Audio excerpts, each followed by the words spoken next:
আমরা বলছি যে সবার জন্য স্বাস্থ্য আমরা নিশ্চিত করব, জাতীয় স্বাস্থ্য নীতি প্রণয়ন করব। আমাদের 31 দফায় আছে যে জিডিপির 5% আমরা সেখানে বরাদ্দ করার চেষ্টা করব। আমাদের কমিটমেন্ট আছে শিক্ষা খাতে কিভাবে আমরা জিডিপির 5% বরাদ্দ করার জন্য আমাদের কমিটমেন্ট আছে। সেগুলো কোত্থেকে আসবে?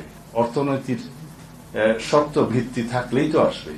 তো যদি অর্থনীতিকে এইভাবে ডাই ডাউন করেছে যারা, সেটাকে যদি আমরা পুনরুদ্ধারের জন্য সক্রিয় হই, চেষ্টা করি এবং উদ্ধার করতে পারি, নিদেন পক্ষে ফিলফারেজ এবং সাইফোনিং কমাতে পারি বা বন্ধ করতে পারি, তাহলেই তো আমাদের অর্থনীতি সমৃদ্ধ হবে এবং আমরা জনগণের কল্যাণে সেরকম বাজেট প্রণয়ন করতে পারব।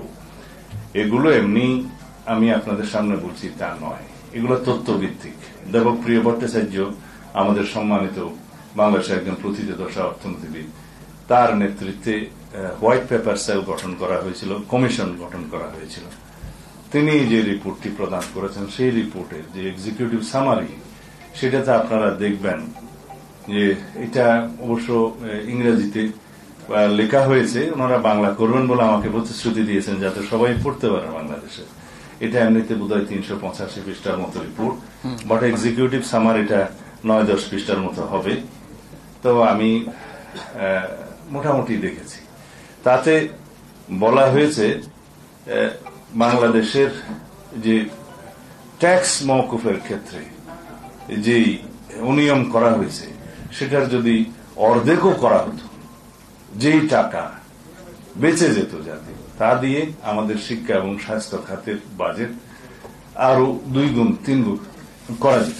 এটা হচ্ছে একটা প্রথম প্যারাগ্রাফের কথা তার এক্সিকিউটিভ সামারিতে। কিন্তু তিনি বলেছেন যে মেগা দুর্নীতির মাধ্যমে, মেগা প্রজেক্টে 2,80,000 কোটি টাকার করাপশন করা হয়েছে বিভিন্নভাবে। তিনি বলেছেন যে সমস্ত রাজনৈতিক বিবেচনায় ঋণ দেয়া হয়েছে ব্যাংকিং সেক্টর থেকে, যেগুলো আর উদ্ধার হয়নি, তা দিয়ে 24টি পদ্মা সেতু করা যেত। এবং বলেছেন সেই ফ্যাসিস্ট সরকার যাওয়ার পর্যন্ত 4 লক্ষ কোটি টাকা খেলাপি ঋণ রেখে দেওয়া হয়েছে, যা কোনোদিনই আদায় হবে না। এটার পরিমাণ বাস্তব পক্ষে আরো বেশি।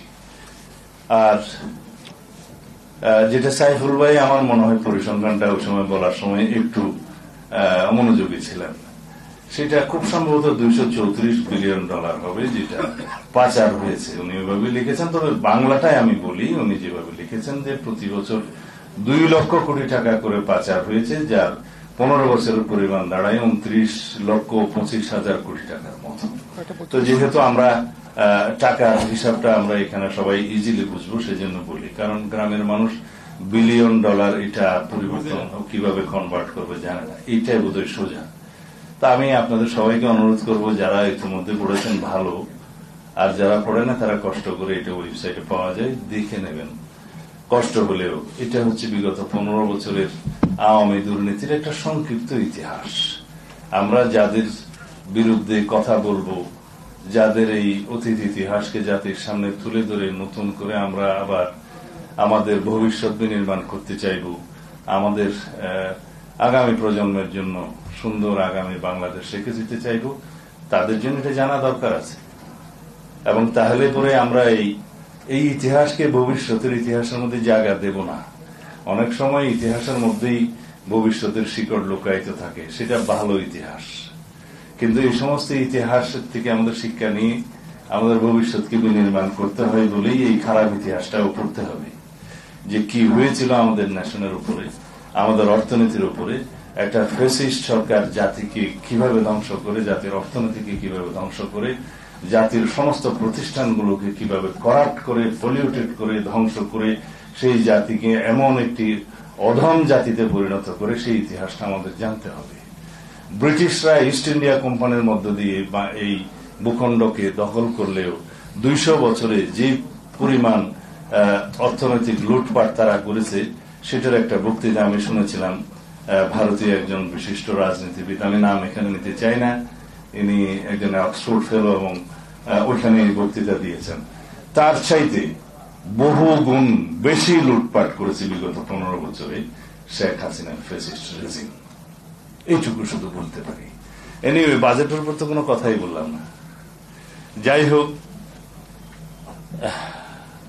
রাজস্ব খাতের যে ব্যয়, আমি প্রথম দিন বাজেটটা একটু দেখেছিলাম পত্রিকার সমালোচনাটা। রাজস্ব খাতের যে ব্যয়টা ওখানে নির্ধারণ করা হয়েছে, দেখলাম উন্নয়ন বাজেট, কোন একটা পত্রিকা দেখলাম ঠিক এইভাবে কম্পারেটিভ একটা স্টেটমেন্টের মতো করে দিয়েছে।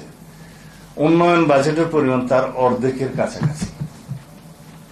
যে সমস্ত রাষ্ট্রে রাজস্ব খরচের পরিমাণ উন্নয়ন বাজেটের চাইতে ডবল, সেই জায়গায় উন্নয়ন কিভাবে হবে নিশ্চয়ই প্রশ্নবিদ্ধ।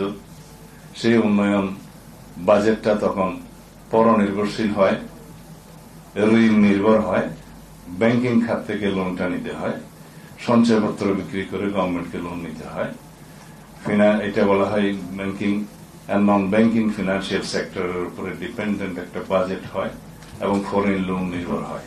এই নির্ভরতা আমরা যতদিন কমাতে না পারবো, কাটাতে না পারবো, ততদিন পর্যন্ত আমাদের নিজস্ব অর্থনীতির উপরে ভিত্তি করে উন্নয়ন বাজেট প্রণয়নের আমাদের প্রচেষ্টা সফল হবে না। এটার জন্য আমাদের কমিটমেন্ট লাগবে এবং অর্থনীতির শক্ত ভিত্তি রচনার জন্য আয়কর সেক্টরে, রাজস্ব আহরণের সেক্টরে আমাদেরকে খুব বেশি অনেস্টি বজায় রাখতে হবে। এর বেশি বললে বোধহয় আবার সমালোচনা হবে। কারণ আমরা যারা যারা ট্যাক্স দিই তারা আমরা জানি যে ট্যাক্স আমরা দিতে চাই, কিন্তু ট্যাক্স অফিসের কারণে আমরা সঠিকভাবে ট্যাক্স দিতে পারি না। এর বেশি বোধহয় খোলাসা করলে অসুবিধা হবে। যাই হোক, আমরা যদি সর্বক্ষেত্রে আমাদের সততা প্রতিষ্ঠা করতে পারি, দেশপ্রেমকে যদি আমরা প্রায়োরিটি দিতে পারি, তাহলে আমরা একদিন সেই জায়গায় যাব ইনশাআল্লাহ। আর করমুক্ত আয় সীমা আর একটু বাড়ানো দরকার। এটা যেহেতু এখনো বাজেটটা পাশ হয়নি, 22 তারিখে বোধহয় পাশ হওয়ার কথা, এটা উপদেষ্টা পরিষদে আলোচনার মধ্য দিয়ে হবে। কারণ জবাবদিহিতা তো খুব একটা নাই এই সরকারের, প্রয়োজনও পড়ে না বোধহয় ইদানিং আচার আচরণে, তাই আমার মনে হচ্ছে। তো সেই জন্য উপদেষ্টা পরিষদকেই অনুরোধ করব, করমুক্ত আয় সীমাটা অন্তত পক্ষে আরো একটু বাড়ানো দরকার। এখন 3.5 লাখ আছে, সেটা কমপক্ষে 4 লাখ করা দরকার কমপক্ষে। কারণ এখানে একটা হিসাব দেখানো হয়েছে, যার বেতন 30,000 সে মোটামুটি দরিদ্র বলা যায়, যাদের মাসিক আয় 30,000, তাদের হিসাব করলেও সেটা 3,60,000 হয়। তাকেও এই ট্যাক্স নেটের আওতায় আসতে হবে।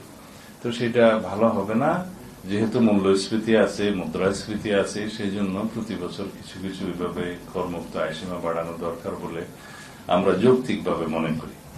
সেটা দরকার, আমার মনে হয় উপদেষ্টা পরিষদ বিবেচনা করতে পারে। আর সোশ্যাল সিকিউরিটি নেট পরিধিও বাড়ানো দরকার এবং সাহায্যের পরিমাণটাও বাড়ানো দরকার। যে পরিমাণে টাকার অবমূল্যায়ন হয়েছে, যে পরিমাণে ডলারের সাথে টাকার মূল্য কমেছে, যে পরিমাণে আমাদের আমদানি নির্ভরতা আছে, সবকিছু দরিদ্র জনগোষ্ঠীকে খুব বেশি ক্ষতিগ্রস্ত করবে। তো সেই জন্য প্রথম ক্ষতিগ্রস্ত জনগোষ্ঠী হচ্ছে যাদেরকে এই সোশ্যাল সিকিউরিটি নেটের মধ্যে থাকতে হয় তারা। সুতরাং তাদের ভাতাটা আরো একটু বাড়ানো দরকার। আর জ্বালানি যে আমদানি নির্ভরতা বিগত সরকারের সময় পরিকল্পিতভাবে করা হয়েছে, আমাদের এখানে যে এক্সপ্লোর করা বা নিজস্বভাবে গ্যাস তেল আহরণ করার সমস্ত প্রক্রিয়াকে দীর্ঘায়িত করে বা বাধাগ্রস্ত করে কিছু কিছু অলিগার্ক গোষ্ঠীকে সুবিধা দেওয়ার জন্য আমদানি নির্ভরতাকেই প্রধান রাষ্ট্রীয় নীতি হিসেবে ধরা হয়েছিল। সেই আমদানি নির্ভরতার ক্ষেত্রে দেখা গেছে সেই সমস্ত দেশে যদি কোন রকমের টার্ময়েল অবস্থা হয়, তখন সেই গ্যাসের এবং তেলের মূল্য এত বেশি বাড়ে, যেমন ইউক্রেন যুদ্ধের সময় সেটা আমরা ভুগেছি। এবং সেই মূল্য বৃদ্ধির কারণে আমাদের দেশে কিভাবে ক্ষতিগ্রস্ত হয়, এমনকি সরবরাহ ব্যবস্থাও অনিশ্চিত হয়ে যায়। একটা হলো যে সিঙ্গেল সোর্সিং বন্ধ করা, মাল্টিপল সোর্সিং করা, আর আমদানি নির্ভরতা কমানো গ্রাজুয়ালি, এবং দেশীয়ভাবে আহরণ করা। আমাদের যে বঙ্গোপসাগরের বিভিন্ন ব্লকে আছে সেগুলো আহরণ করা সময় লাগবে, তাহলে পরে আমদানি নির্ভরতা কমবে, আমাদের এনার্জি সাপ্লাই এবং পাওয়ার সাপ্লাইয়ের একটা ইন্টারাপশন হবে না, এবং তার মধ্য দিয়ে আমাদের শিল্পায়ন এবং অর্থনৈতিক সমস্ত কিছুর গতি বৃদ্ধি পাবে এবং নিশ্চয়তা থাকবে নিজেদের সম্পদের উপরে। সেটির দিকে আমরা গ্রাজুয়ালি যেতে হবে। তবে এই স্বল্প মেয়াদের সরকারের কাছে এইটার বিষয়ে আমি খুব একটা আশা করি না, কারণ সেই সময় তাদের নেই। যেহেতু সাইফুল ভাই জিজ্ঞেস করেছিলেন যে তাদের দায় মুক্তির বিষয়ে লন্ডনে কোনো আলোচনা হয়েছে কিনা, না, কারো দায় মুক্তির বিষয়ে আমাদের কোনো আলোচনার প্রসঙ্গ ছিল না। উপদেষ্টা পরিষদ গঠিত হয়েছে, ইন্টারিম গভর্নমেন্ট, কনস্টিটিউশনাল লেজিটিমেসি আছে, আর্টিকেল 106 অনুসারে সুপ্রিম কোর্টের অ্যাডভাইজারি রুল অনুসারে তারা গঠিত হয়েছে। অন্তর্বর্তীকালীন সরকারের প্রধান উপদেষ্টা এবং উপদেষ্টা মন্ডলী। সংবিধান যেহেতু এখন চালু আছে, সাংবিধানিকভাবে এই সরকার চলছে, সংবিধান যেভাবে বলছে উপদেষ্টা গণমন্ত্রীর মর্যাদা ভোগ করবে এবং মন্ত্রীরা হওয়ার জন্য আর্টিকেল 66 অনুসারে যে সংসদ সদস্য হওয়ার সমস্ত যোগ্যতা থাকতে হয় সেটা উপদেষ্টা মন্ডলীকে মাথায় রাখতে বলব। সেখানে কিন্তু বিদেশি নাগরিকত্বের বিষয়টা অনুমোদন করা নাই এবং আরো অন্যান্য বিষয় আছে। আমি এই বিষয়ে আজকে বেশি কিছু বলবো না। সুতরাং কনস্টিটিউশনালি আপনাদের এই সরকারের রেটিফিকেশন লাগবে ইন দ্য নেক্সট পার্লামেন্ট, এটাও আপনারা মাথায় রাখবেন। এবং রেটিফিকেশন লাগলে এই লেজিটিমেসি কিভাবে দেয়া হবে, কোন জায়গায় দেয়া হবে, সেটাও আমরা বিবেচনা করব। সুতরাং জনগণের পক্ষে, আপনারা গণতন্ত্রের পক্ষে এবং অতি দ্রুত আমরা যাতে ডেমোক্রেটিক ট্রান্সফরমেশনের দিকে যেতে পারি সেরকম কার্যক্রম আপনারা নেবেন এবং সেই হিসাবে লন্ডনের আলোচনার সূত্র ধরে যে সিদ্ধান্তটা হয়েছে সেটা খুব শিগগির ইলেকশন কমিশনে যথাযথ প্রক্রিয়ায় কমিউনিকেট করবেন বলে আশা করি, যাতে ইলেকশন কমিশন জনগণের সামনে বলতে পারে যে তারা সরকারের কাছ থেকে একটা পরামর্শমূলক বা নির্দেশনামূলক মেসেজ পেয়েছে। আশা করি এর বিষয়ে আজকে বলা ঠিক হবে না। আমি যেহেতু অনেক সময় হয়ে গিয়েছে সেজন্য আর বেশি বক্তব্য দিতে চাই না। আপনাদের সকলকে আমার বক্তব্য শোনার জন্য কৃতজ্ঞতা প্রকাশ করছি। ধন্যবাদ।